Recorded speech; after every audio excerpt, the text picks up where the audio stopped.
Апалар, сиз экинчи же үчүнчү баланы көргөндө сөзсүз биринчи балдарыңыз кызганат. Алар биринчи өздөрү баардык сүйүүгө ээ болуп, үйрөнүп калышканда, кийин эле сүйүү сиздин мээримиңизди тең бөлүшкүсү келбей, ар түрдүү этаптардан өтүшөт. Биринчисинде бала мурунку сүйүүсүн алыш үчүн жагынууга өтөт. Бир тууганын жакшы көрөт, памперс алып кел десеңиз жүгүрүп барып алып келет, тил алчак болуп баштайт.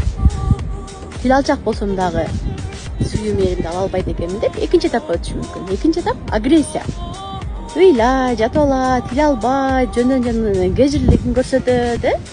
Бул этапта дагы сүйүү мээримди ала албаган бала регрессияга өтөт. Регрессия бул артка кетүү деп айтылат. Балаңыз соскасын таштаган балаңыз соска эмен, шымына сибей калган балаңыз шымына булгап коюп, гашукка барбай, мындайча айтканда кичинекей мыркай болуп баштайт. Ошол учурда апалар бул кичинекей аллейден дагы сен аллей болуп кеттиң го деп айтышат да апаларчы.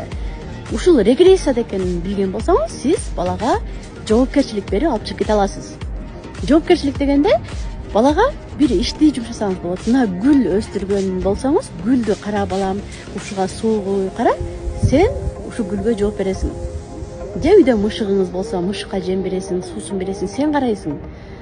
Тоок болсо, тоокторго жем берүү, бут кийимдерди тизүү, сенин ишиң деп мындай бир жоопкерчилик. Кукласын ойногон болсо, кыз куклаңды кел кийимдерин алмаштыралы, уктаталы деп кукласына деле жоопкерчилик берип койсоңуз, бул регрессиядан бала чыга алат, жоопкерчилик менен гана чыга алат да.